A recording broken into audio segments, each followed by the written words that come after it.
Yeah, I saw that. Yeah. Hey, everybody.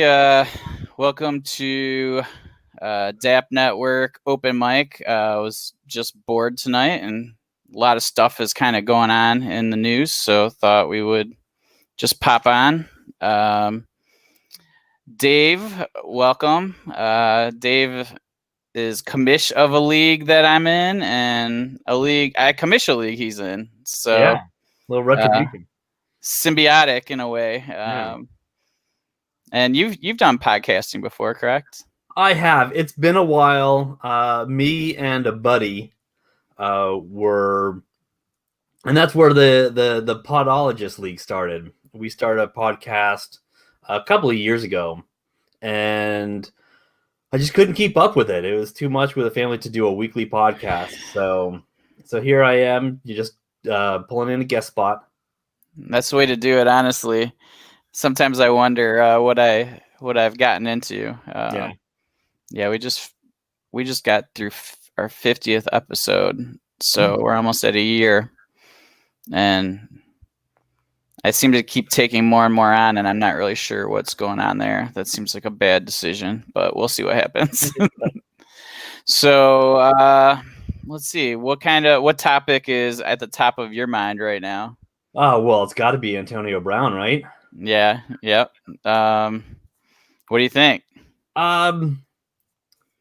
Tampa's an interesting fit, that's for sure. Bruce Arians, there's definitely history there, so that's good. Tom Brady is an accurate passer.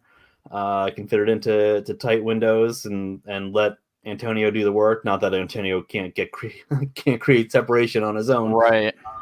We'll see how he does. It's been almost 2 years since he played a game. He quit on the Steelers at the end of the 2018 season. Didn't play. Really, I think he played. Well, I think he played in a game last year or something. Yeah, it was one game against Tampa, I believe. Yeah. Yep. But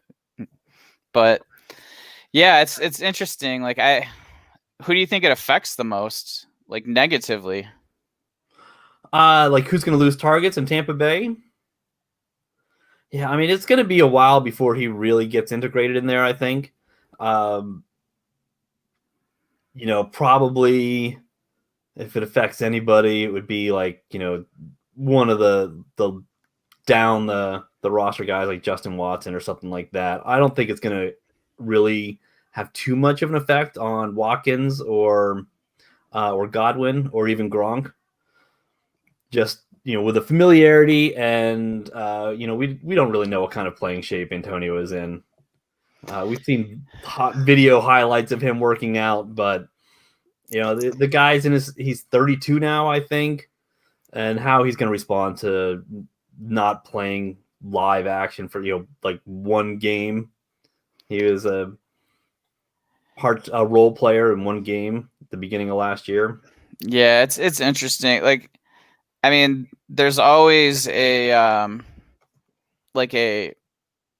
burst of excitement when like a known player or a guy who is a stud at some point, gets picked up. Dez Bryant got picked, or there was rumors of him, and people are like, you see my phone's flashing with ads of Dez Bryant, and the same thing with Josh Gordon. And I just wonder how much this is just like that. You know what I mean? Like where the excitement, that burst of excitement, and people kind of overpay for players at this moment. So do you think he's instantly a sell right now?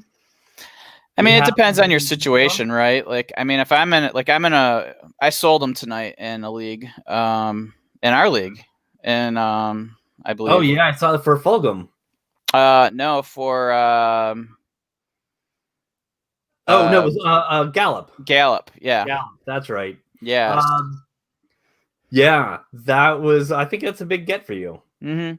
Yeah, I mean, like I drafted him probably in the 20th round in the startup or something like that, and completely for this reason. And my team is a hunk of crap in that league, so it makes it a lot easier to not, play for upside. And I get it if somebody's a contender and they think he's gonna potentially give him a higher ceiling, but I mean, I'm more than happy to take Gallup every time, you know, in that trade. But that was actually how the news was broken to me. okay, I yeah, like wasn't why on else would football that Twitter at the happen, right? time. I think I was busy arguing about third-party voting, Okay, and the electoral college and the like. But yeah, so I saw that and I was like, well, something must have happened. yep, yeah, it was pretty. It happened really quickly. Like there was all of a sudden reports like, okay, he's talking to the Bucks, and then it's 99%, and then, well, here we go, he signed. So yeah, we'll see what happens. I mean, I'm excited. It's just something, another storyline to pay attention to. You know, it's Yeah. I mean, he could just bring that whole castle tumbling down, like, and that's. Yeah, I don't think so. I mean, the idea of him being a locker room cancer. I mean, he's a bit of a diva for sure, but I don't. He's just ridiculous enough that he's not going to split the locker room and people are going to take sides. Yeah, Like I don't. That's not he really does what I that mean. I just nonsense. think that he's so kooky that, like, Yeah. I actually joked in one of our chats, like, what's the over under on the amount of people he brings the COVID to? Like, like that's the kind of more my worry is that he's just so, like, he's not. Hopefully, this is a team that can keep him under, kind of wraps and control, I guess. Yeah. Because he does seem to have he kind of loses his mind a little bit. Yeah. So that's my concern more, is that kind of thing, like just the irresponsibility and that sort of thing. So as long as they can kind of keep like maybe a security guard on him or something, and but yeah, it's interesting. We'll see what happens. And I mean, Brady obviously wanted him, or else they wouldn't have signed him. Yeah. Yeah.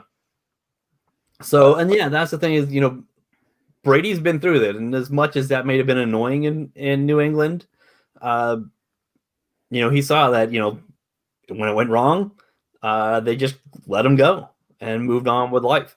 Yep. And that's where I think they're going to be. I mean, the Pats still made the playoffs. He didn't ruin their season at all. Right. Yeah. So I mean, I guess that's the Pats making the playoffs might be ruining their season, but yeah. Yeah, that's yeah, we'll see what happens. I mean, it's like I say, it's just it's an interesting thing to see, and I don't know. There's really, you'd mentioned you did a bunch of trades this week. It seems to be trading season now for, everybody's kind of figuring out where they are and what they need, and you got to go if you're a contender. You got to get the tankers quick before they run out of material to tank with. Right. So you got to jump on it. I tried some things last week, and some, 1 in 4 teams were like, I still have a chance. Yeah. But this week, everybody's ready to move. Yeah. Like, it's an interesting year because, like, I've kind of been preaching to, like, be a little more patient this year, like don't give up quite as early, just because, like, just with everything going on in this the 3-game IR and that sort of thing, there's so much that can flip so quickly. Yeah. That, give yourself another week or two before you decide to completely blow it up or whatever. But I get it. We're all going to do what we're going to do. And so, what were some of the trades you made? God, I had one. Twitter didn't really like it, but I had one league and I was just so ready. I had a bunch of bad seasons in a row, and I thought this is the year. Like Drew Lock, there's talk about him being a top 12 QB with all those weapons, and I had Miles Sanders and Travis Henry and DJ Moore and Cortland Sutton, and I was like, this is gonna be. I'm really turning it around. And I'm the worst team in the league again. So I traded. If I'm bad, I don't want running backs on my team. So I traded Derrick Henry straight up for Terry McLaurin. Okay. Get a young wide receiver, and I still have plenty of moves that I can make there for sure. But yeah, I didn't have Terry McLaurin anywhere, and no, I don't mind that at all. To be honest with you, like I think that everybody's gonna like vote negatively on that because he just had this monster game. Derrick Henry did. So, like, I mean, you're always gonna struggle when somebody, just because of recency bias or whatever. But maybe I'll put that poll up after he plays Pittsburgh. there you go. I mean, right, and that'll be like completely different, honestly. Like, yeah, I made a trade in a 2 QB league at DAC, and like I can make a move to like I'm pretty deep at wide receiver or deepish, and so I just made a move where I actually traded Dak for Henry, Brady, and like Edelman as a throw-in, and got just utterly trashed on it. And like I get it, but like at the same time, I just added. I think it's start 10, but I added a like a complete starter. You know what I mean? Like with Henry into my lineup, and Brady for 2 years, I'm fine with. So my team's pretty young overall, so I felt like adding the age, didn't really hurt me that bad. And I think context. A lot of people don't have context for the teams, and so it's easy to trash a trade not understanding like the situation. Yeah, I'm of the opinion that value is value, and what your trade construction is doesn't matter as much as terms of value, because if it doesn't fill your needs, you can always make another trade. Yeah, that's so true. Value, but in the end, like it was just Dak. You just traded Dak. Who's injured? He's gone for the year. Yep, he's a free agent next year. Dallas's offensive line looks really bad. Mike McCarthy looks really bad. Right. Dak had an amazing start to the year, but to project that on to next year is a lot. Yeah, that was kind of part of my thought, and you got a quarterback in return. Yep. Plus an absolute stud running back. And it's 0.5 PPR, so that even adds a little bit more value to Henry than otherwise. And yeah, so I mean, I'm pretty happy with it, and I still I have Lamar and Carr, and I think maybe one other quarterback, but whatever. I mean, I can stream Carr and Brady depending on the situation, and so I felt pretty good about it. But always when you go to Twitter, there's always the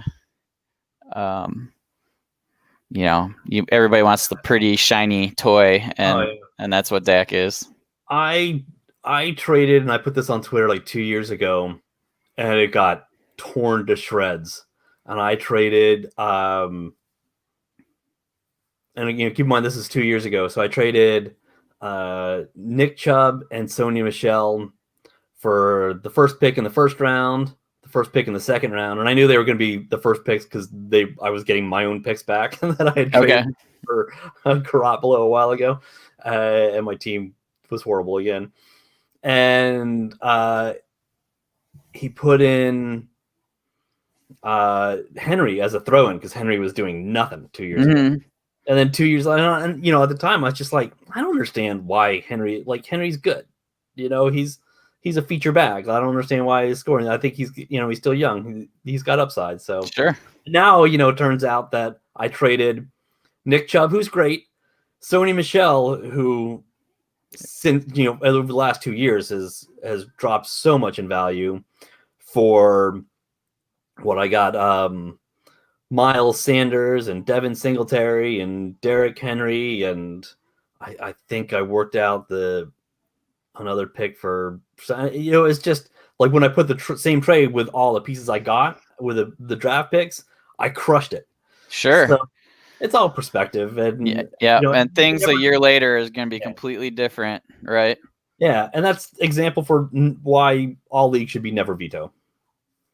Oh, 100%. And people just blow up over trades, and it's just like you got to have a little bit of foresight here. It's like, and as much foresight as you think you have, you don't. Because things change on everybody 1 year ago. Like, for example, the Henry you talked about, you could get Henry for a second rounder, Yeah, 2 years I ago. wish I did. I wish Right. I did. And now what is he? So it's just, or even DJ Chark a year ago. Like nobody would have ever thought he would have ended up blowing up last year like he did. And Or Travis Fulgham 2 weeks ago. yeah, exactly. Hell, the Lions didn't even know. Yeah. So yeah, that's but you made a lot of trades this week, right? You said like 5 of them or something. Yeah, I made 5 of them, and I think they all had some what I would consider elite asset in it. I think the probably the one with the least elite assets in it was the one where it was an IDP league, and I traded DeAndre Swift and a second rounder in a 2018 league. Yeah. This It's league a it's a one copy. it's one copy Okay. with 43 active roster and 10 tax. Oh wow. Okay. The highest scoring player on waivers is like 8 points. Oh wow. So yeah. On the whole year. So I traded them for Mark Andrews and Isaiah Simmons and Landon Collins, and I got Curtis Samuel as a throw in. I focused on defense my first 2 years in the draft, so I had like the bare minimum of starters for offense. So it was a good one. And the week before that, or maybe even days before that, I had traded for Aaron Jones. Okay. And we traded Jonathan Abram and a first for Aaron Jones. So swapped out those running backs, and that was the least big trade of all of them. Everything else was included a verifiable stud. Yeah, you traded for Russ Wilson tonight. Yeah. I think I gave up a pretty penny for him. Yeah. I think he didn't like my first offer. He turned down my first offer, and he made a counter offer that I thought was better for me. Okay. So I traded a couple of firsts and a second, and Deontay Johnson, and who else? There was one other guy for Russell Wilson. Yeah, I can't remember who it was, but yeah, I think that's Blake Jarwin. Oh, okay, yeah, he's a Dallas guy who you traded with, so that was added value for him. that answers it. Hey, Jer, how you doing? Hopefully, I didn't take forever to respond to you. Oh, no, it's only been a few minutes, but yeah, he asked me how, because that's you traded with Josh, who's my co-host for our pod, and he asked me how I thought he did, and I was not kind to him. Like on my original offer, I'll let you know my original offer, and you can compare the two. He rejected Dwayne Haskins, Juju, and the 2 firsts and a second. Mm-hmm. Plus I tossed in 25 blind bidding dollars. Okay, so like I understand him wanting Deontay over Juju. I mean that's I'm wired that way as well. I would rather have Deontay than Juju. I mean the Haskins Jarwin thing. I mean I think that's just a Cowboys thing for him. So I would rather have the quarterback, because that's what I told him. I said I would want a quarterback back in a 14 team. That one's a 14 teamer, right? Yeah, his thing, he for a while I was just like, hey, you willing to trade Russ? And he's like, I need a QB back. And I'm like, I didn't draft any QB. Actually, I drafted like 8 QBs. Yeah, they're just, none of them were starters. Yeah, I mean it was Derek Carr and Dwayne. Oh, that's right. The 2 high ones, and then it's like, I put a bunch of flyers at the end for Stidham and Easton Stick, and guys who Andrew Luck, guys who are not likely to pan out. Sure. And so, but yeah, he wasn't willing to do it. But then he traded for Dalton, and I was like, well, maybe now. Yeah. So I guess that hey, it worked out. Because I think you and I talked real briefly about staff. Maybe Stafford, and I'm just like, yeah, I got to get a quarterback back. It's just so hard to add quarterbacks. in my opinion. Obviously not though, because you just did it. Yeah, So yeah. I waited to take Derek Carr, like and I was going to the draft, and there was some eyebrows raised as I went through the first 6 rounds of the draft. I think most of the 7th. I think before I took Carr, before I got a QB, and they were really going fast, and I was just like, God, they're going a little too fast. Like I don't want to overspend for a QB just to get a QB. Yeah, at that point, I for was sure. in there. I was 4-0 with just Derek Carr and Dwayne Haskins. Yeah, it can be done. Yeah, but I traded. I made a lot of trades during that startup draft. I loved doing that. So much fun. For sure. I didn't pick until the 3rd round, and then I just loaded up on guys. So yeah, and I had Juju, Deontay, and Claypool. Like there's too many Pittsburgh wide receivers. Even it's tough when you're in that kind of situation. It's like, okay, who do I even start? And then you're losing upside if you play multiple ones, because only one of them's typically going to have like a great day. So exactly. Yeah, no, I thought that was a good trade. Actually, and that was really my only response to him. He asked me on a scale of 1 to 10 how I thought he did, and I said like a 3 or 4. And it was just because of the quarterback thing. Like it's any starter, when you're trading an elite quarterback, in my opinion, you better get a starter back in a 14-team league. Yeah. And like, I mean, Russ is the elite of the elite right now, so well done. But he's not, like Josh told me, he's not really, competing or anything this year. So it's like he can still make moves for other quarterbacks if he has to. So it's not the end of the world for him. But yeah. Hey, Linz, how are you? Happy you joined us. Yeah, Saturday for Jerry already. He's up at like 4 a.m. What the hell's going on? Our Ireland member. But Linz, what is it, like 9 o'clock there where you're at? But sorry, I'm just randomly talking to people. Yeah, I don't hear anybody. You're talking to yourself. No, it's just you can't see it. It's like a chat where people can type in and comment. So, but yeah, it's I've seen my leagues getting a lot more active this week. It seems like it was just this magic thing. I think it's week 7, and so that's like halfway through the regular season. So people are really trying to make their moves. How's the season been for you so far, like overall?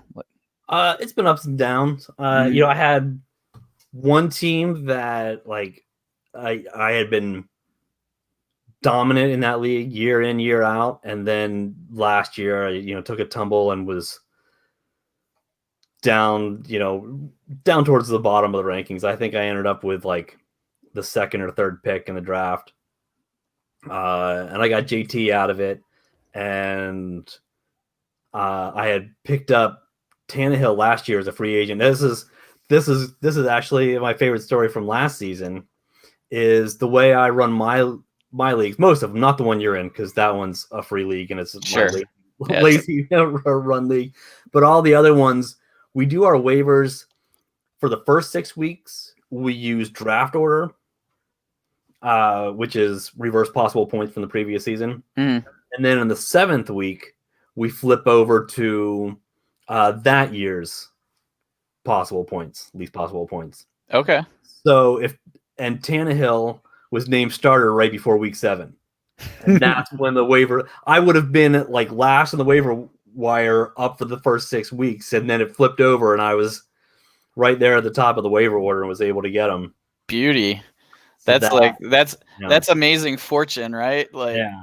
And so with Tannehill on my team, I was able to dump Josh Allen, who I picked up as a rookie, late in the 2nd round, and traded him for Alvin Kamara.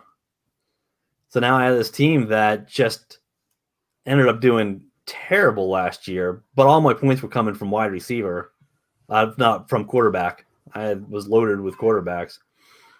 And now I'm at the top of the rankings again. So, nice. Quick turnaround. I love it. Yeah, that's fun when you can do that. Yeah.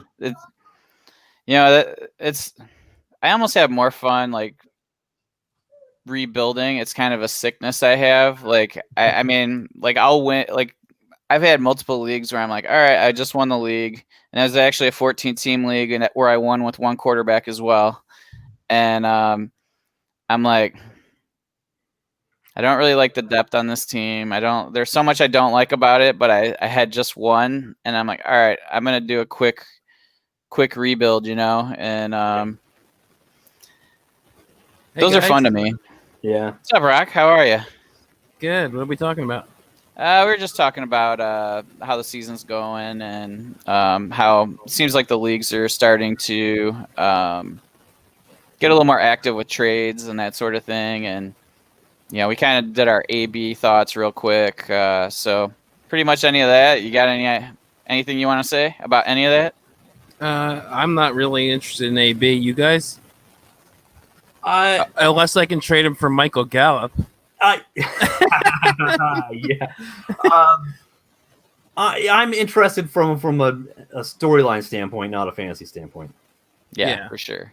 Yeah, and he can definitely provide some interesting storylines, but yeah, I have no interest. He's probably picked up in most leagues anyway, and I'm not trading anything for him. I have him in 2 leagues, and they're both leagues where I'm contenders, so there's no point in trading him.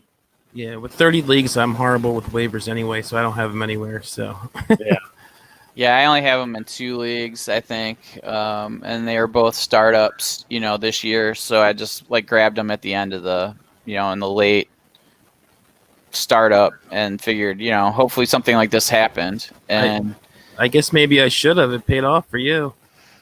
Yeah, that was an outlier, I'm pretty sure. When we go through the trade history after this, it was just one of those things that somebody got a little too excited. And, I get it. I understand the excitement and the potential, upside that you could get from him. I'm just not willing to take the risk on him. It's kind of a Josh Gordon-like thing to me. Yeah, and that's how I see it.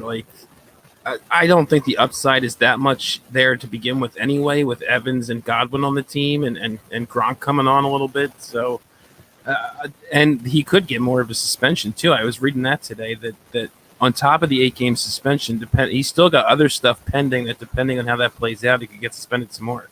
Yeah. The downside is very down.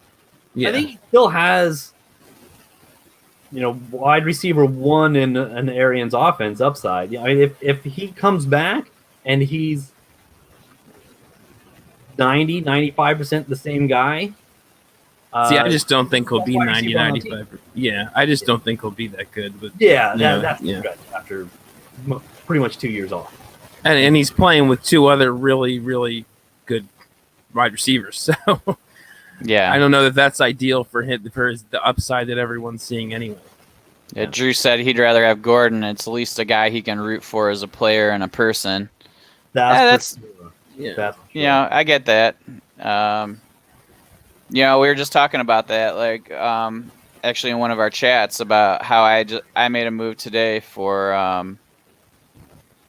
There's a guy who's lacking depth, and I wanted to get OBJ off one of my rosters. I have OBJ on a handful of my rosters, and I'm like, I gotta clear some of them out, and I traded him and Chase Edmonds for Galladay, and I'm just like, I get somebody I get to root for, because I'm a Lions guy, and I get OBJ off of one of my rosters just because I feel like there's a lot of risk for him now.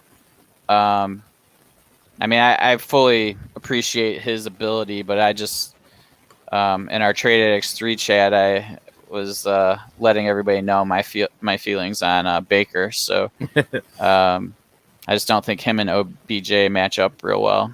Yeah. Galladay doesn't provide as good meme potential though. That's true. Yeah.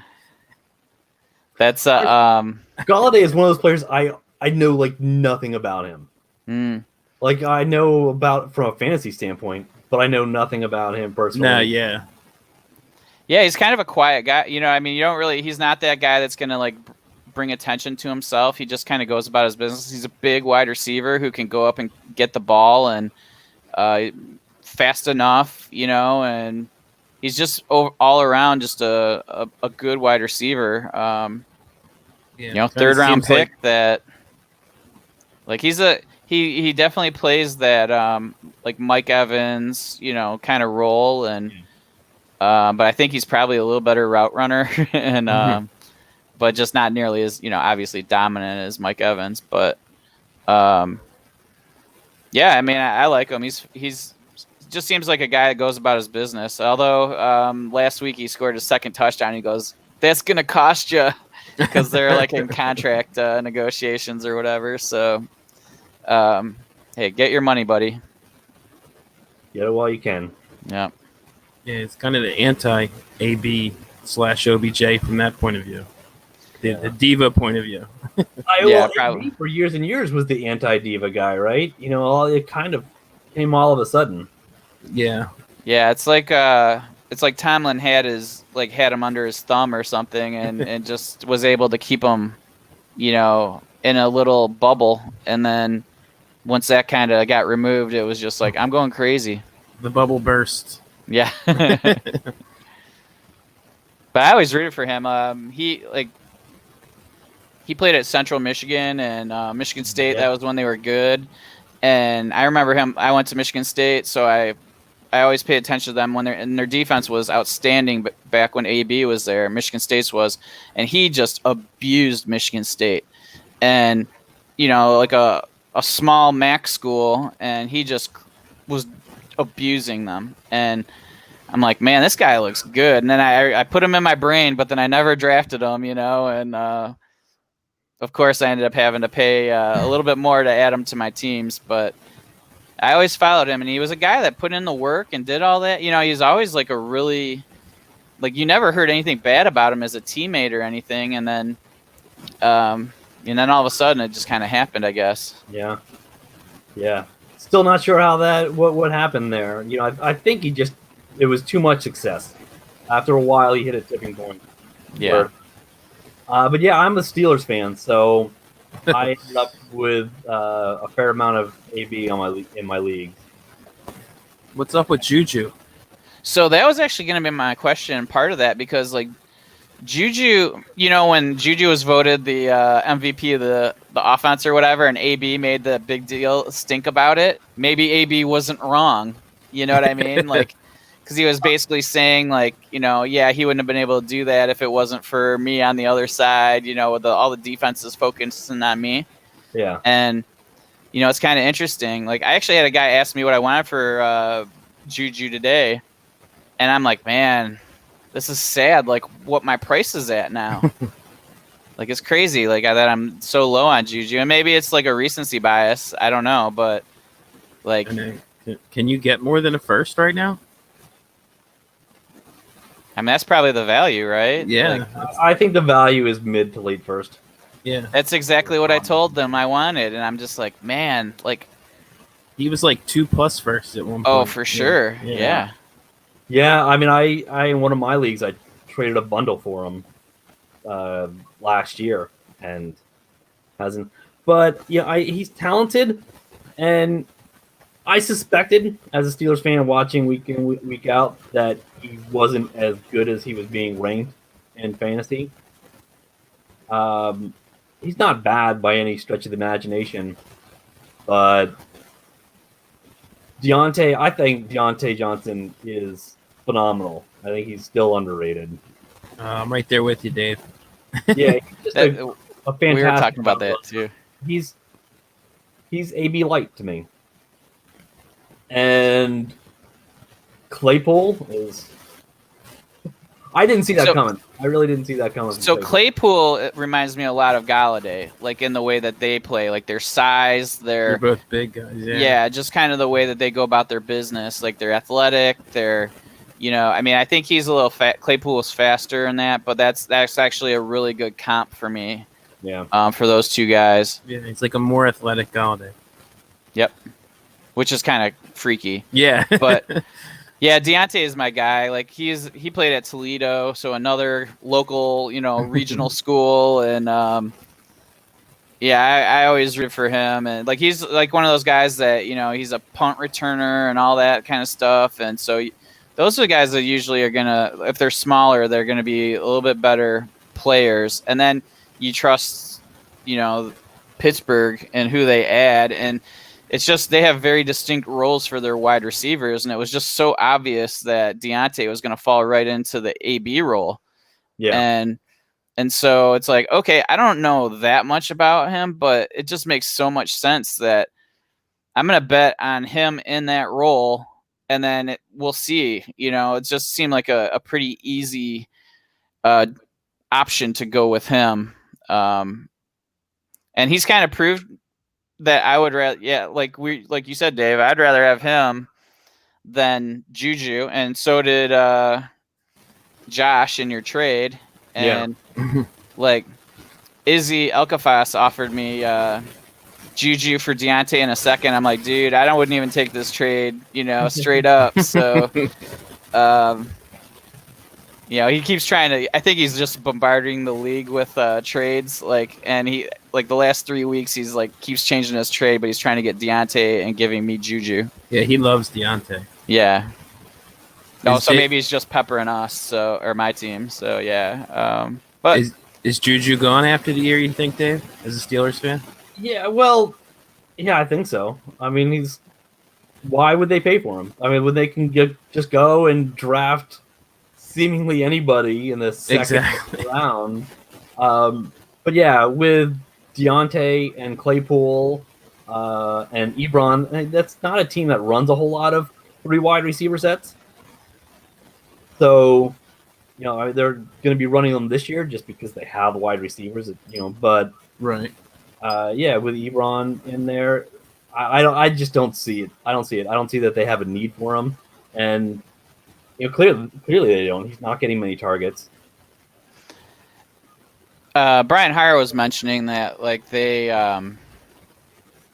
they like to spend their money on defense, so the likelihood of them spending money on an offensive player that's not an established elite player is pretty unlikely.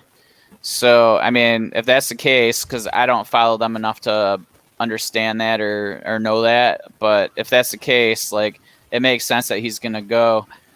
Drew asked, what's the next best offense for Juju to go to? Me and Dustin were on a pod Thursday. He had a pretty interesting one I thought was Miami. They have a lot of cap space, hook up with Tua, both young guys. He's still young, Juju. That might be interesting. He could be Parker on the other side. Yeah. I like Detroit. I like an offense that's got a bit of a gunslinger quarterback who can fit it into a tight window. Yeah, that makes a lot of sense, especially because Marvin's going to be done after this year. His contract's up, and he just looks like a shell of his former self. So, he's I think he's 30 or 29 or 30. So he's kind of hit that age where, either they get through the wall or they don't. And I think he's one of those guys that just doesn't. So he wouldn't be a bad ad. I would question them spending on Juju because they do have to sign Galladay. But he would be actually a good fit with them because, and that's the thing that I think, at least for me, I've started looking at more is the fit of the wide receiver to the quarterback. So if you have a quarterback that's afraid to throw into those tight windows, you need guys that can create separation, right? Whereas the other guys, you just want sure hands that, if a guy is going to rip it into you, that he's going to make that catch. Yeah. And so that's why, Quintez Cephas, when he, kind of filled in for Marvin at the beginning of the season, they were just he was getting peppered with targets. He just went right in there and still Stafford just didn't give a shit. He was going to just fling it in there and hope for the best. And those are the quarterbacks now. I've just decided I want wide receivers in those offenses. Just YOLO quarterbacks, The other thing is if Brees, I'm not sure if Brees is going to make it another year after this, but I think Juju would be a nice replacement if New Orleans moves on from Michael Thomas. Didn't they just sign him though, or do you think that they would actually just say, your attitude's so shitty? I'm rumors that there's bad blood and that something funky seems to be going on. Yeah, it does. They just suspended him for a game. And then this he's quote all of a unquote sudden got hamstring hurt. injury. Yeah, yeah, yeah. That's interesting. And so, okay, I think Dave might be right though. What he said at the beginning though, I'm not sure Breeze is there next year. So yeah, I agree don't know with who that. the I think quarterback's he looks gonna be. done. So Yeah, but Jameis would be fun. he was. This is the guy who's He's the definition of YOLO quarterback. Yeah, he is absolutely that. What do you guys think for this week? Because like Emmanuel Sanders is out with COVID, and Traquan all the way. Yeah. I mean, who do you go to? Like, what wide receiver are you even take? Is it Traquan? Oh yeah. Yeah, that was my Like, there's first really thought, no too. other options, right? Like, who's the he's- next guy? Yeah, and Deontay Traquan Harris? had a good game or two earlier during the whole Michael Thomas injury portion of the season here. So yeah, and with Sanders out too, it's basically what him and Cook and what you said Deontay Harris. Yeah. And I couldn't even tell you who their third quarter. Maybe Taysom Hill will catch 6 passes. I saw Benny Fowler. Yeah, right. He might be out there a lot because even Benny Fowler just went on the IR for the season or whatever. Yeah. Either that or Kamara catches 20 passes. That's true. Yeah. He might be playing slot, and Latavius will be their running back. Yeah. That'd be fun. That'd be yeah. Oh boy, I've never looked so forward to an injury depleted team before. Yeah, it's like the Eagles line. Oh god, the Eagles' entire offense. Yeah, right. Actually, you're right. Yeah, and Deshaun comes back and gets immediately injured again. It's crazy. That was a dirty hit, if you ask me. Oh, it was. Yeah, it almost seemed to me like 2 dirty hits. It seemed like somebody hit him in the helmet and then somebody hit him late after that. So yeah, it was the late hit that rolled him over. That's the one that got the ankle. Yeah. And he's down on the ground. You just need to touch him. Yeah. I hate hits like that. I hate it. I agree with you. Drew asked Rocky if he has a bucket of Yingling next to him. No, I had one I was almost done, and then I have this one, my new one. Now I'm feeling jealous. I have no beers in my house. I think I have one left. I'm trying to lose a few pounds. So yeah, that'll help. I wish I had the willpower to lose a few pounds. It's not easy. I mean, I've had or to stop drinking the beer, right? Exactly. half a dozen times. I just always gain it all back. So I did the Fantasy Cares weight loss challenge. Good. And I came in second to Mr. John Bauer. Nice. After losing 32 pounds. Awesome. Well done. Yeah. You wouldn't know it to look at me now, but back in my early 30s, I actually lost like 130 pounds. Wow. And that's awesome. Dude. And I've gained over half of it back. So, yeah. It happens. I wasn't drinking as much actually then as I probably do now. So I don't know if this pandemic got me drinking more alcohol or what. Sure. Yeah. But that's why there's no beer at my house. Yeah. I'm still 20 pounds over my lightest weight from my early 30s. Okay. Down well, you're a lot closer than you were, though. Yeah. Yeah, I'm much more over that, that amount. My lowest weight in my early 30s. So good for you. Yeah, well done. Well, it was crazy. I was between good jobs. I was, doing some bike shop gig work. And had to ride a bike. I didn't have a car, couldn't afford a car, so I was riding my bike 9 miles into DC into work and then back. And I was obsessed with basketball, so I was going and playing basketball almost every day for hours.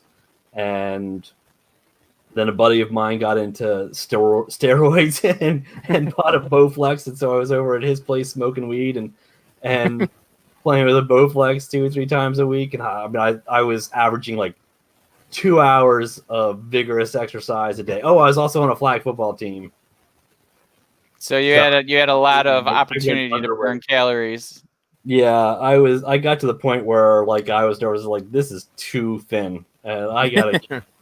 It's like double whopper after double whopper to try and gain some. Time to smoke more weed. Lots of Get things. the munchies. I'm the other way around. I'm the other way around with that. Yeah, I am a very much a binge eater, and like once I hit my 30s and my metabolism started slowing down for it, and I got a car and wasn't biking to work every day, like it really piled on quick, and I got it. For me, I'm a thin frame guy. I graduated high school at 120 pounds. So when I got up over 200, it was like, time to do something, huh? yeah, time to dial it back. So I actually wanted to ask you guys this because this is something that I've kind of had to figure out. And Hooper's out. There's so many players that have already been announced out this week. It's kind of crazy, but Austin Hooper's out. So now we got Njoku or Harrison Bryant. Who would you guys play over between those two? I know we're both like I know it's like, but I neither really. I kind of agree. Yeah, I mean, if I had to pick one, I'm probably going. What if you're in a 2 tight end league and those are your options? I'm probably going Njoku, just for the upside. Yeah, and he's got exactly. That's what I was going to say. He's been a red zone target in the past, and Harrison Bryant's a nice prospect, and they've said nice things about him. But I'd rather go with the guy I've seen before. Gotcha. Harrison Bryant's done all right though as a rookie. It's kind of impressive. Yeah. Like he's more along the lines of a Hooper in the way he plays the game. I mean, it's not like Hooper was giving you a ton to begin with either, though. So yeah, that's true. Yeah, he's done pretty well the last few weeks. That's true. He's slowly progressed to do better and better. He's about as far as Baker can throw accurately. So, that's why I think they figured that out. So they're like, all right, just throw it to that guy. He'll stop about 8 yards down the field. So Bill hates Baker unless he's on a commercial. I do love those commercials. Let's talk about that honeymoon scene. Yeah, I just don't understand. Like, I watched Baker in his rookie year. I remember the numbers coming out of college is that he was really, really accurate. And then his rookie year, like, his pocket presence was so advanced for a rookie. The way he could not just scramble, but slide in the pocket, make those tiny adjustments. And the regression, I can't think of ever seeing any kind of regression like that before. Yeah, like what happened? Like, because he did look good. Like he looked like confident. He looked, and maybe it was the opportunity to prepare, without having the pressure on him for that first half of the season or whatever, or first 4 games or whatever. And then all of a sudden, maybe the coaching wasn't as bad as they said. No, I'm kidding. But it's interesting. Maybe it was just all the planets aligned. Who knows? But maybe he's a guy that survives off of confidence. And once he lost some of that, it's just, he's kind of a head case. Yeah, that's probably the most likely explanation, really. I mean, just his whole attitude is, he's a swagger guy. Yeah. And Drew brings up a good point in the chat. It's all different once the league has film, and that's so true, because they can take away the, where he's successful and force him to do stuff he's not comfortable with. And, we're kind of seeing that a little bit with Lamar this year. Yeah. Once teams kind of figured out what the sweet spots are, they're like, all right, we're gonna take that away. You got to figure out another way to do it. And they're even doing that with Kansas City a little bit with the way they're playing their safeties, a little further back now, and it's making them dink and dunk a little bit more. So, it's everybody adjusts. It's not just once you're good, you're not always going to be good. You got to keep figuring shit out. I'm wondering with Lamar if a lot of it is just that they haven't needed to rely on him so much. That could be, but he's been super off on some of his passes and things, and I almost wonder I don't know if it's just he's not comfortable, or maybe his knee. He has a little bit of a messed up knee. Maybe he's just not feeling super comfortable. Yeah. But I've seen some just. Yeah. He was playing the Eagles last. He did not look good. He ended up having a good fantasy day, but he did. If you watch that game, he did not look particularly good in that game either. He had one nice run that got him in the end zone, and passing, he wasn't doing much very well at all. Jerry's sending me trade offers. I should check my. I love that Jerry is like on here now. It's like what, like 5 a.m. in Ireland or wherever he is. Yeah. Yeah, that's quite. He says he's working or something. Working while sending me trade offers. Sounds like my kind of work. Heck yeah! All right, let's see what his ridiculous offer What's is. he got for you? Okay, so he's offering me. Oh, this is it's quite the offer. Matt Breida and Hunter Renfrow for LaMichael Pirine and a 4th. That's exciting stuff. No, that's the answer to that. I don't care which side you have and which side he has. One of those classic. So this doesn't materially change my roster. No. I'll let that marinate, Jerry. We'll see what happens. Oh man. Yeah. I'm mad at you both for reminding me that those players exist. Yeah. That's and how much I drafted Pirine this year. Yeah, I mean, I drafted him a bit, like in the 4th round, I think it was. Yeah. So that's kind of where he was falling, I think. But I mean, he should get an opportunity right now, right? You think so? I have very little Pirine in Dynasty. I actually picked him up in FSPX because my team is so bad. But Yeah. So, I'm taking anybody that might score points, but I may actually have to start him not too long here. So Yeah, so I started off SFBX so good. I was so happy. Took Kelsey in the 1st round and then got Russ in the 2nd round. I'm like, you guys, you dummies letting Russ go to the 2nd. And, I mean, and Russ has been great. And I lost my first 5 games, and I didn't Wow. win until Russ's bye week somehow. That's funny because my team is awful and I'm 3-3. Yeah, no, I've been lucky with who I played, I think.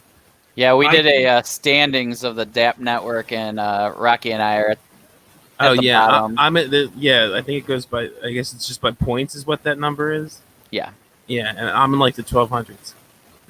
I had a 1440, so yeah. But somehow I'm 3-3. I gotta keep getting lucky who I play every week to have any chance of making the playoffs.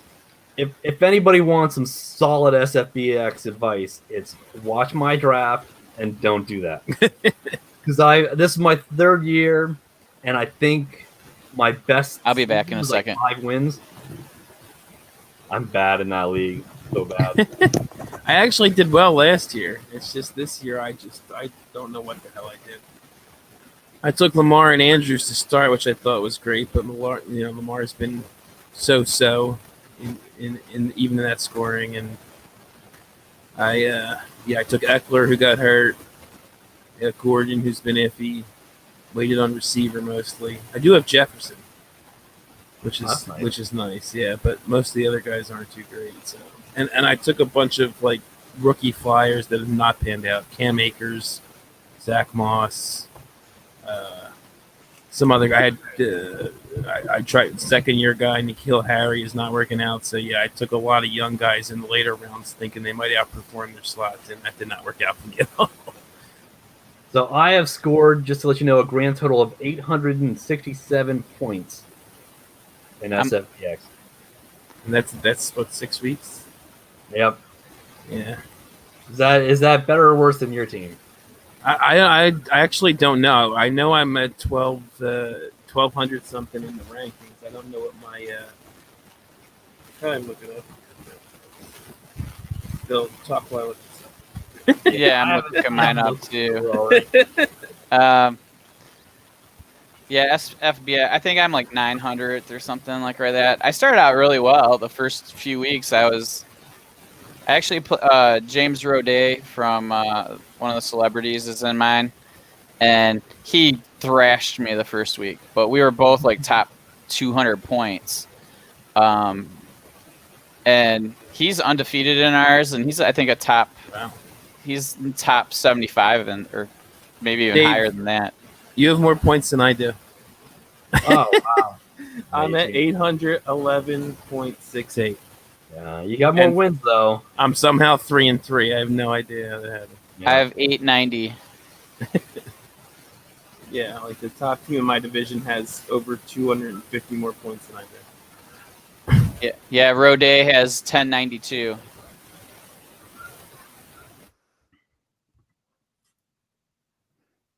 So, what were your draft slots? I was 3. I was at 4.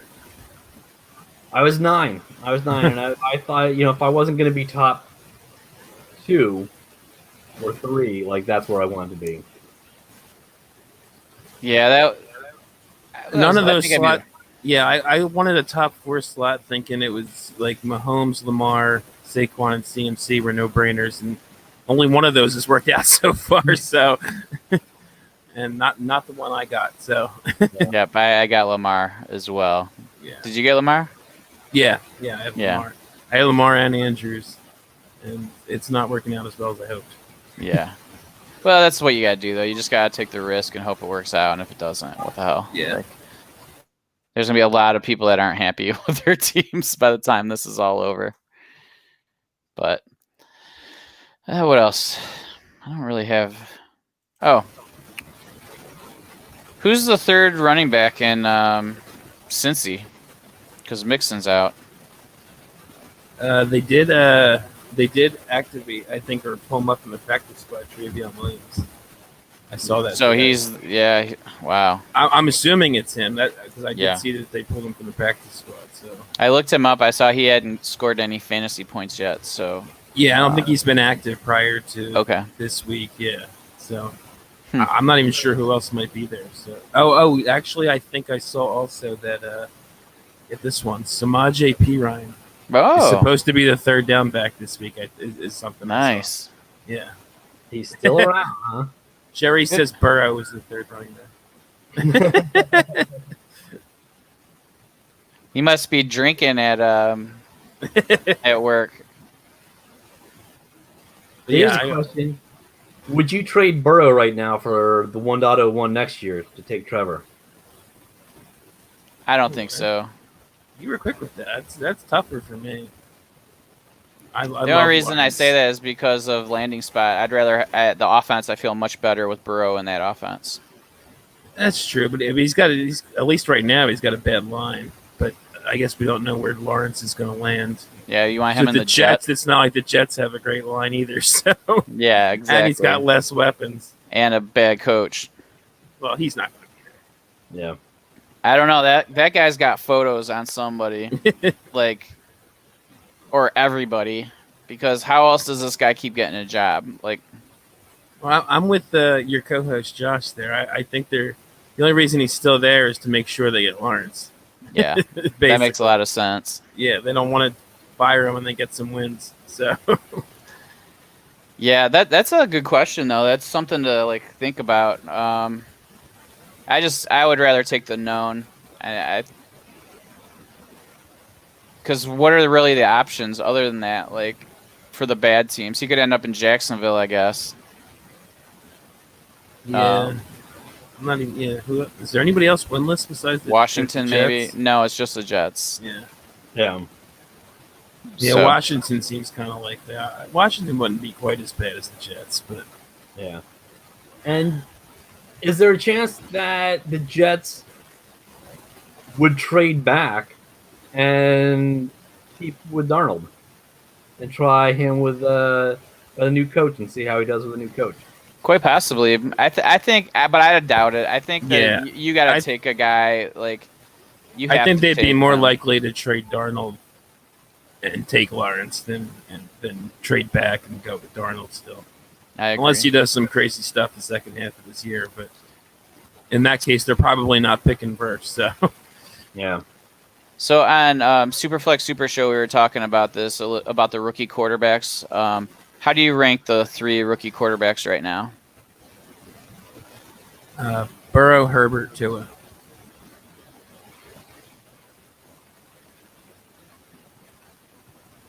I gotta go with that. I gotta go It's with close that. though, right? Like, it's like, I think Burrow's a step ahead personally, but I mean the points don't show that, right? From Herbert to Burrow, and Tua, a lot of people had him ranked number. I mean, a lot of people, but like a decent amount of people had him as their number 1 quarterback entering. And he hasn't played yet. We haven't really seen. Right. So there's a little bit more risk there because you just haven't seen it.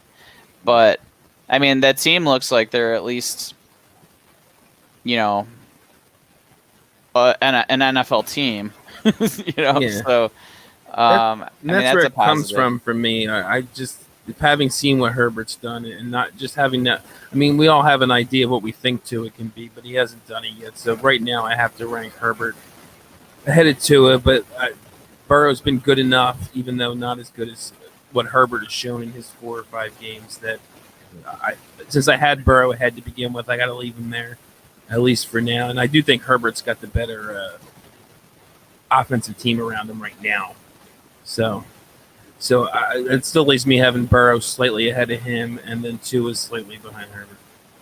So I don't have Burrow anywhere. I don't have Herbert anywhere. I did draft him in one league, but I traded him immediately because it was a 1 QB league. And I have a Tua in a couple of places. In both of them, I'm desperate for a second quarterback. So you're hoping. Yeah, so I'm hoping. I want it to be Tua. What are you like? What's the difference in value for you between Burrow and Herbert right now?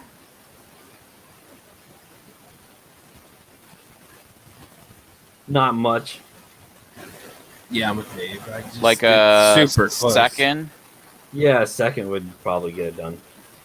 Yeah. To me, it's almost like if I have one, I don't want to trade him for the other. So I guess a second would do it just because they're that close to me. So I would be, if you're going to give me Herbert in a second for Burrow, sure. But I'm definitely not. You're not going. Yeah, you're not going to do it straight up either. Like, if somebody just said, "Okay, I'll give you Burrow for Herbert," and you have Herbert, you're not going to make that move. I don't think the second is the difference between them in value. That's what it would take for me to make the move. To be significant enough to say, okay, I'll move off this one for the other one. Okay, because so like when we were talking about it, like Shane Swagger was like, I like Herbert better than Tua, and so I'm like, well, then make an offer. You know what I mean? Like, just make that offer. Why? Who cares what? And he ended up asking for a third, and a third and Herbert for his Burrow. And the guy like snap accepted it, so he was like kind of like, "Uh-oh," like, did I do something wrong? But I don't think he did. I mean, you got who you wanted, and got a little bit of juice on it, and whatever. Like, live with your decision now, right? Like, I mean, he's putting up incredible points right now. Yeah, that's what I was gonna say. Like I said, I like when I've seen the production already, but 4 games too with such a small sample size. So, I mean, over a season, if Herbert's outperforms Burrow, it'll probably knock him up even a little more for me. But 4 games for him and 6 games for Burrow. I mean, that's still such a small sample size that I'm not gonna drastically alter what I thought of the two. Yeah. Prior to the season. Yeah, that's actually what he liked Herbert entering the draft. Okay. So it kind of ended up working out for him. But, and the other thing is like, it's very similar to what we were kind of talking about with Baker and Lamar a little bit. Is like, what if what if people figure out his weaknesses and then all of a sudden, either of them really. But I think that there might be a little bit more holes in Herbert's game than Burrow's, personally. But we'll see. But, yeah, I think that's all I have written down. Oh, what do you guys think about Gabriel Davis with John Brown out? He's looked pretty good so far. Yeah, I got him. I drafted him in a bunch of leagues. I think he's one of the guys that I got from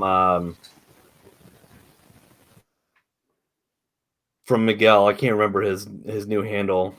Football, PSI, football or whatever. He's given me he's given the world, but I've listened to a bunch of his tips, over the last couple of years. So yeah, I think he looks good. I think, that is an offense that's it's unpredictable who's going to score. Yeah. Except for the fact that it's not going to be Singletary. And it won't be Knox. It'll be Croft. Yeah. You saying just for this week, Bill, or just in general? Gabriel Davis. Yeah, because you would say Yeah, with John I mean, Brown I just out. brought it up because of John Brown, but yeah, I'm just talking about in general. Like, he's a guy that I've added in a few leagues just because, at least early on, because I'd heard there was a lot of buzz about him in camp.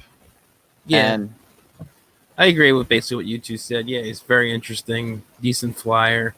I think he did have one decent game. I think it was something like 4 for 85 or something like that. So, and that was even with Brown, I think. So, it's pretty crazy how like the rookie wide receivers have really shown up this year. Like, they had so much working against them, and like, with no rookie camps, no any of that. And I don't know if the offense is just simplified just to make it easier on them. But it just seems like, or this rookie class is that good that like these guys are just tearing it up. Like, I mean, everybody thought like Justin Jefferson was a bust after like 2 weeks, and then he's like, all right, 3 out of 4 weeks I'll go for 150. So yeah. But it's the running backs that are supposed to be the easy rookie plugins, and none of them have really hit in a big way. I mean, Edwards, Alaire, and Taylor are doing okay, but they're not hitting expectations for them. Yeah. And if you did a startup in August, they're not hitting their ADP. No, for that. So yeah, it's been interesting. Like, it's like CeeDee Lamb looks incredible. Like, he is just open all the time. And I mean, it's crazy. Like, I think his worst game is like 4 catches for like 60 some yards. I'm like, you're a rookie that didn't do any preseason games, and you're already on pace to like have like 1,300 yards. Like, it's just insane to me. And of course, my Eagles got the one that didn't do much and then got hurt. Well, I'm still holding out hope for him. No, yeah, I still like Reagor. He was very high for me in the pre-draft process. So yeah, it's just disappointing seeing, during the draft, I was so hoping they would trade up for Lamb as I kept seeing them drop, and then they didn't take Jefferson, and now we're seeing what Jefferson's doing. They passed on Jefferson. And it's every day in Philly here, you hear about how last year they passed on DK Metcalf to take J-Jaw. So... Oh my God, that's painful. Yeah. Well, the Lions took Ebron over OBJ, so. And that's the thing with the Eagles, where I've tried to stay away from their wide receivers. Is this has been a long time thing where they've drafted wide receivers, they just haven't been able to develop them. No. The guys that come in, usually later round picks, but they get a bit of buzz and. Nothing. They just haven't shown the ability to develop wide receivers. Yeah, these guys are no Travis Fulghams. Yeah, you got to let the Lions do that. Yeah. It's funny. I was thinking about this today, but how we talked about him with Super. I didn't even realize the Eagles had him at that point when you had me on Super Flexperts. It was like 5-6 weeks ago or something like that. Yeah. And you mentioned, oh yeah, they got Fulgham from Detroit. I was like, oh yeah, whatever. And now, whatever, right? Yeah. Well, I just remember, like, I had him on all of my teams last year because they were, like, hyping him up, because every team hypes up their rookies, and it was one of those things. But then they kind of compared him to, like, how he plays to Marvin Jones, and I'm like, all right, hey, what the hell, maybe they'll develop this guy, and I don't mind. I'd rather have some guy that's developing on my team than some other rando, and then, he doesn't get any time. He's on the practice squad, and you just start cutting him off your rosters. And all of a sudden, I see they cut him. Yeah. And so I'm like, dump him. I really think he might be something this year. Like, he's not going to be a wide receiver 1 or anything, but I could see high end wide receiver 3, low end wide receiver 2 the rest of the year. I mean, Deshaun's hurt again. Alshon still isn't back. And he seems to have a connection with Wentz. Yeah, Wentz is just chucking it at him. So yeah, no Goddard, no Ertz. I mean, I want to know what he's doing this year that he wasn't doing last year, that he couldn't. He had playing for a team with no weapons. He had 2 really good wide receivers in front of him last year, so that was the issue. That's only 2, though. You know, now he has 0. Yeah, I mean, I understand like maybe not producing as a fan, but was he cut or traded? He was cut because he was on the practice squad because they like how is I mean, they had Amendola in the slot also, so like they weren't going to play him over Amendola just because Amendola is the veteran. So, maybe he wasn't a great practice player. I don't know. You know what I mean? There's so many things that we don't know from behind I the think scenes. the Eagles even cut him. I think they signed him to their practice squad, then cut him, then re-signed him to their practice squad. And so Green Bay had him also. Like they picked him up for a minute. Yeah. So there's maybe something. that is it. Yeah. Or it's just a dime a dozen wide receiver. You know what I mean? And some guys, something clicks and just the right opportunity, and boom. You know.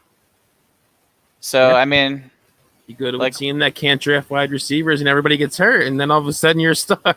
Yeah. I mean, it's insane. Like, good for him, though, man. He's like, he just, he looks amazing. Like, his body control, like that one where he caught it and did that turn last night. Yeah. It was like, oh my God, that's like all pro level, like his body control, you know? It was just super impressive. And I think even that one, was that the one where I think he was throwing the Fulgham when he threw 30 yards across the field, that horrible pass that went through. He almost, I think that was Fulgham, and he almost caught that one. He did, almost. Yeah, that was 2 guys on him. He thought he was Mahomes for 1 second, right? Yeah. But, and one last one. Mostert's on the IR. Jeff Wilson's questionable. So we got McKinnon and Hasty. Hasty looked pretty good last week. Is he going to get more touches than McKinnon? I don't think so. Everyone likes to say the sexy thing and say Hasty. I just think it's going to be what we saw earlier in the year. Yeah. McKinnon will be a high-end RB2, low-end RB1 while these guys are out. And Hasty will get mixed in there. I don't think anybody – I wouldn't trust any of the running backs in San Francisco right now just because really before Mostert broke out, they were a total committee team. I mean, you throw in Debo running the ball and Ayuk running the ball. I just don't see that, the way they run their game plan that – it's worth relying on anybody. I wouldn't rely on like Mostert. That's it. If Mostert's healthy, I would put Mostert in. But other than that, it's like if you're desperate. I think they're RB3s. I think McKinnon's a solid RB2 start. He'll get passing game work, and they got 3 injured backs that could have possibly been ahead of him. So it's basically just him and Hasty now. Like you said, I mean, they might throw in Ayuk and Debo in there for some runs, but I like him for RB2 numbers. Yeah, I don't mind throwing him on. Like, I mean, it seems like a lot of my teams went 0 RB this year, just the way that they look. So McKinnon was one of those guys I added just for the potential upside, and it seems like he's done well when he's gotten the touches. But I heard that they're a little worried about giving him so many touches because, he's never been that guy that's gonna that wants the ball 20 times in a week, and his body wears down from it. And so that's kind of the concern of maybe he's not going to get it's going to be more of like a split backfield as opposed to what we had seen earlier in the year because he's starting to like get beat up a little bit. Yeah. Yeah, he's going to get the passing game work though. That's true. Yeah. Certainly that team was very high on McKinnon not too long ago. Yeah. Yeah. I mean, they paid him all that money, right? Yeah. And then they even restructured to keep him there when I think they had the ability to get out at that point. So yep, sure did. So they like something about him, that's for sure. But Yeah, I think he'll get the most touches. I just think that between Hasty and the wide receiver that sweeps and whatever they throw in there with Ayuk and Samuel, that it's just not going to be enough touches to be more than a bye week fill-in guy. yeah, that's fair. That's just a matter of, and now obviously it depends on the depth of But your I'm always running back. wrong. So On my team, he's RB1, so I don't know what you're saying. anybody listening who trusts Rocky more than me, I'm terrible. And I'm not going out looking to buy him or anything, but if he's on your team, I think you can use him as an RB2 and get by with it.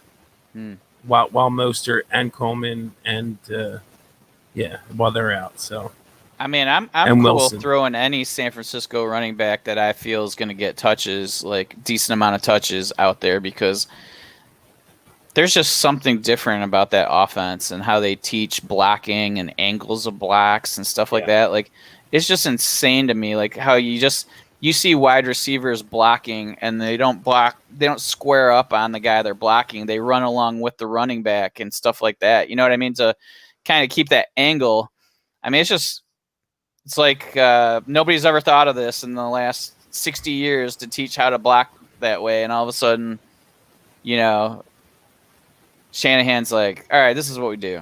And it's just, we're going to have so many more big plays by doing this. Yeah. And I mean, it's super impressive. Like I don't know how good of a defensive coach. I mean, I don't imagine he does much on the defense, but I mean, it's super impressive to me. And that's why I still hold out a little bit of hope for GQ. I'm not, I'm starting to lose trust, but I'm still holding out a little bit because I think that, I mean, he's no Matt Ryan, but he can be a Matt Ryan light, I think. Yeah, I think I have him in more leagues than any other quarterback. Well, maybe now. I think he's tied with Russell Wilson now after today. No, that's a good problem. Yeah, but the Russell, that's great. But yeah, the Russell. he was mostly a value, except for one league where I dropped a first and second on him. Yeah, and it was funny. The guy was dumping quarterbacks, and this was 2 years ago, and I had, it was before Mahomes had started. He started one game his rookie year, and the guy he was trading away Mahomes and Jimmy, and I went after Jimmy. It was like going to be a difference of a second round pick, so I went with the cheaper guy. Oh, there you go. As someone who goes cheap at quarterback, I have 0 Jimmy. Yeah, wow. I just don't really like him that much. Yeah. So he is the handsomest quarterback in the league, though. I still think Russ is. What's his? What was the? Russ is so corny though, so it kind of that might be part of the attraction. He's clearly a weirdo. What was his? What was that thing he did? Mr. Unlimited. Yeah, the outhouse bird. Mr. Unlimited. He's got a lot of confidence for a guy that's not cool at all. Maybe Sierra does that for you. I mean, he's pretty cool, Sierra.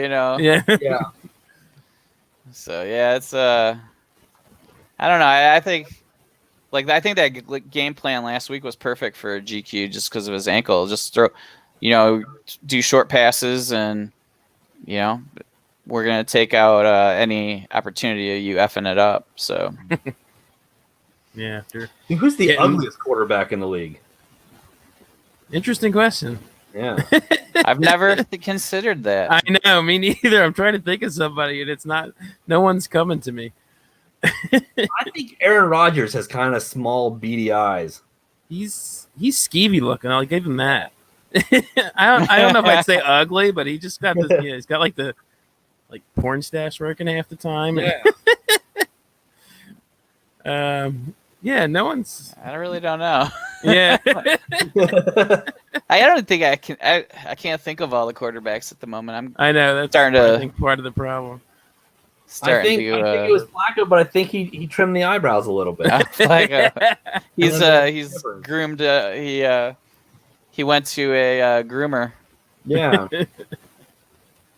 Big move. Did not help his stats though. No.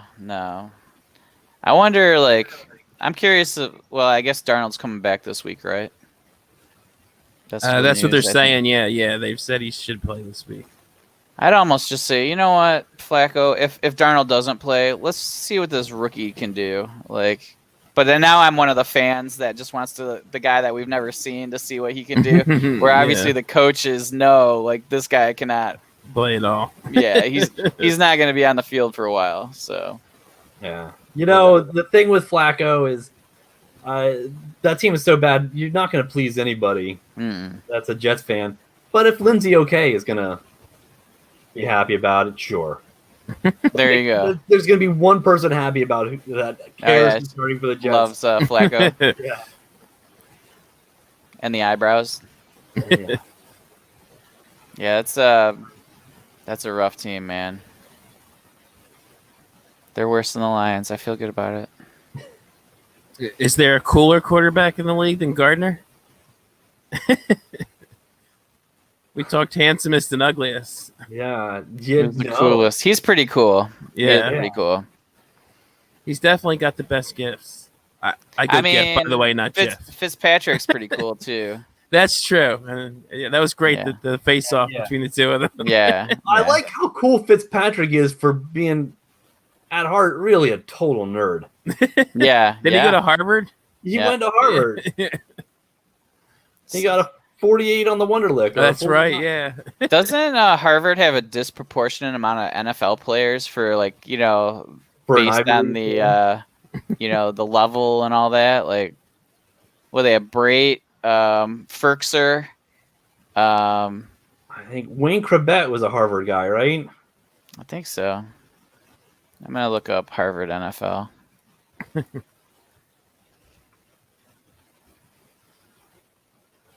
Let's see here. Pro Football Reference. Thank you. I love Matt Burke was. Well, offensive lineman, that makes sense. Yeah. You gotta be play O-line. No, that's not gonna work for me. It's way too long of a list.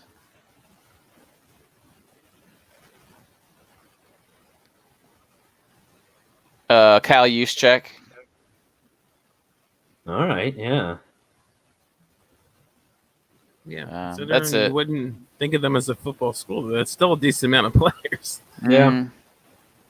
And guys that start and play, Yeah.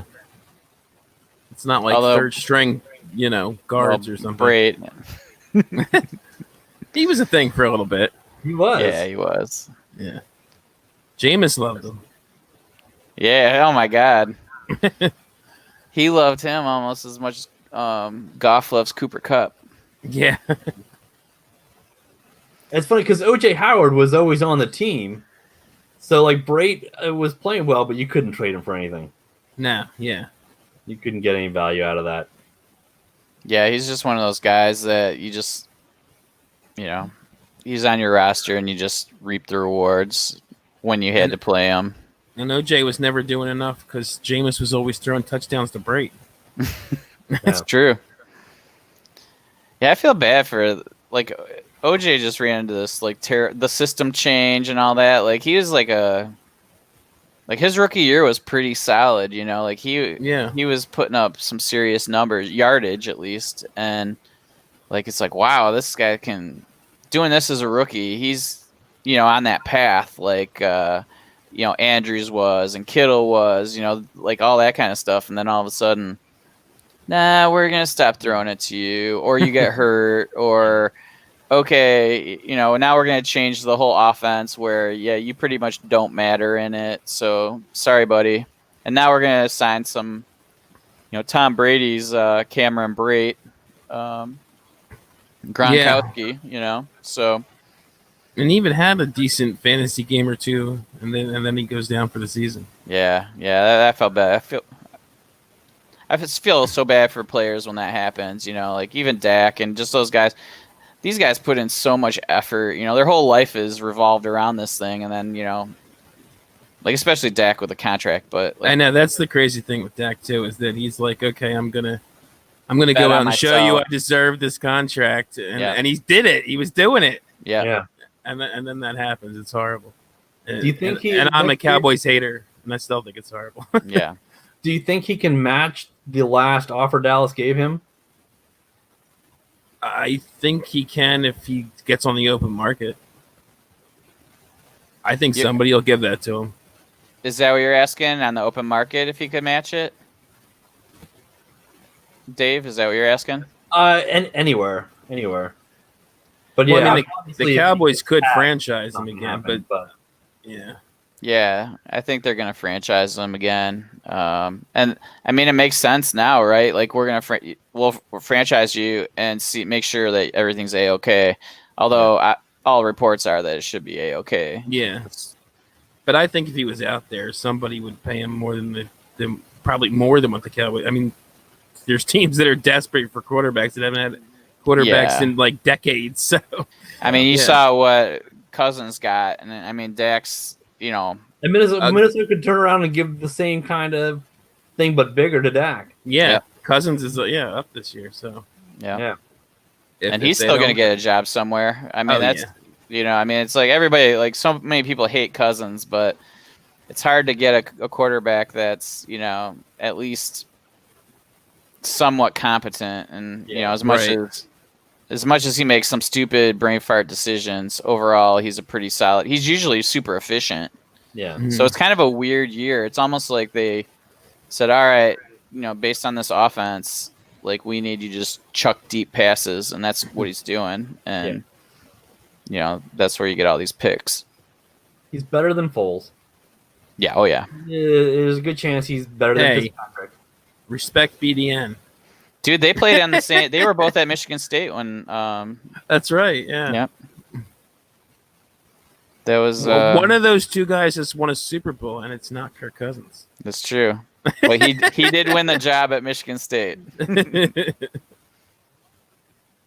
That's why he transferred. But yeah, that's I mean, he's better than probably a handful of the NFL.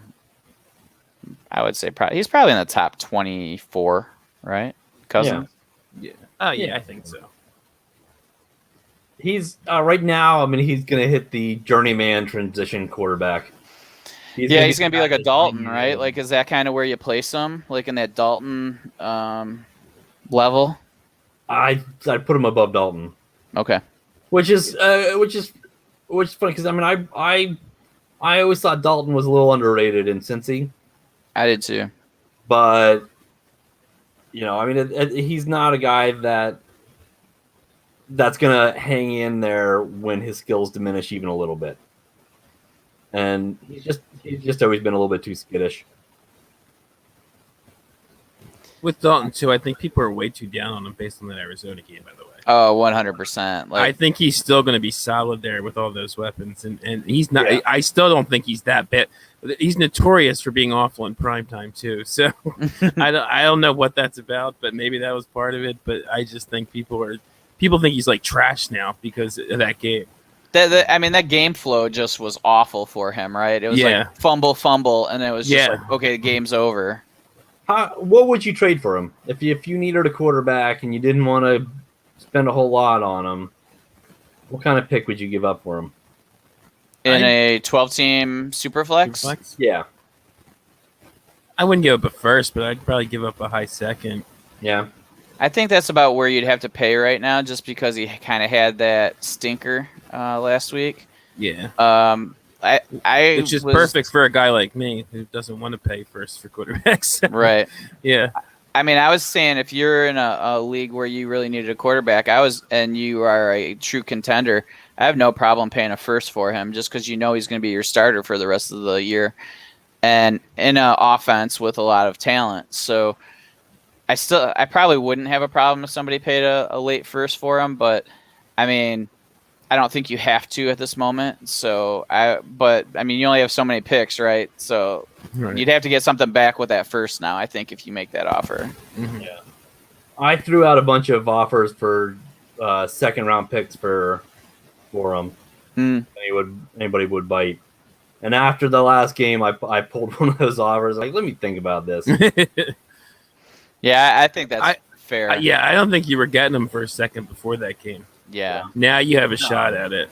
Yeah. Everybody wanted a first, I think, before that game. Starting quarterback in Superflex. So. Yeah, I heard of a few, where there was some seconds that passed, but yeah, I can't give up a first for a 1-year rental. Although I think there's a chance if he does play well, he could get. There's going to be some. We were just talking. There's going to be some quarter. Maybe he ends up in Minnesota or something. I don't think it's out of the realm of possibility that he gets a job next year. I mean, it's not guaranteed, obviously, but. Yeah, and it's probably going to end up being like I don't think he's getting anything more than that, like a bridge quarterback at that point, right? Possibly, so you're probably getting 5 to 6 games next year. And that's true. And the way, speaking of Minnesota, the way they're going, that could be a spot for a bridge quarterback. So right, yeah, that's I didn't really think about it that way. I thought he could win a job somewhere, but I just think it's a hard time for any. It'd have to be a team that lost a quarterback, but they're good enough to be a playoff team, or who else is going to give him a contract for more than 1 year, right?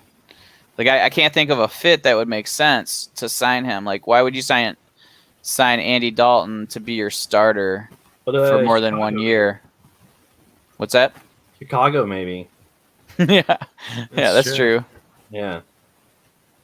Yeah. What are they? That's a team that's 5-1, 4-1. They're 5-1. And they clearly just need a body. Bill's like, why the fuck can't the Lions luck into 5-1 when they're not that good? Because Chicago is not a 5-1 team. I cannot even tell you the last time the Lions were 5-1. By the way, he may not be the ugliest, but Foles is probably the goofiest looking quarterback in the league since we're doing this tonight. He's kind of a goofy looking guy.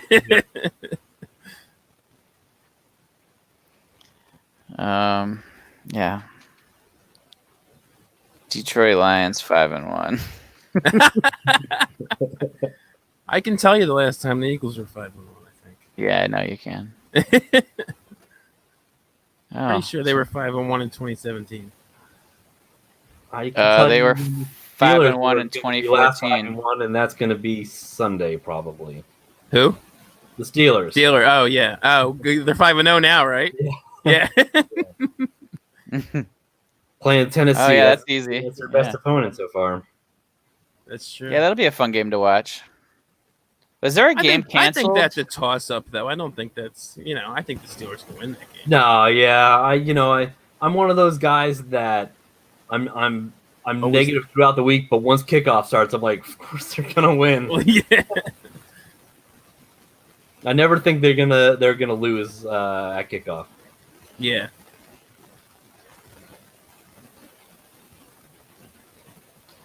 Oh, but guys, I'm losing steam here. Yeah, it's getting pretty late there. And you guys, you guys even on longer than me. I'm good. My wife is done putting the kid to bed, so time to hang out with the wife for a little bit. All right, well, sounds good. Appreciate you coming on, Dave. That was a lot of fun. Yeah, man, almost any time. I'd say any time, but obviously not every week. I can't do that. Yeah, no. This was just a random thing. I'm like, I don't really have anything going on. Let's, see what happens. So, yeah, appreciate you coming on, and Rock, always fun. Yeah, this was a good time. I'm glad I got to come on partway through. All you crazy people that are up watching us on a Friday night, Saturday morning, figure something else out in life than watching us. Watching us knuckleheads. No, thank you for coming in. So we appreciate you guys, and I'm going to end this now. All right. Good night, everybody. All right, good night.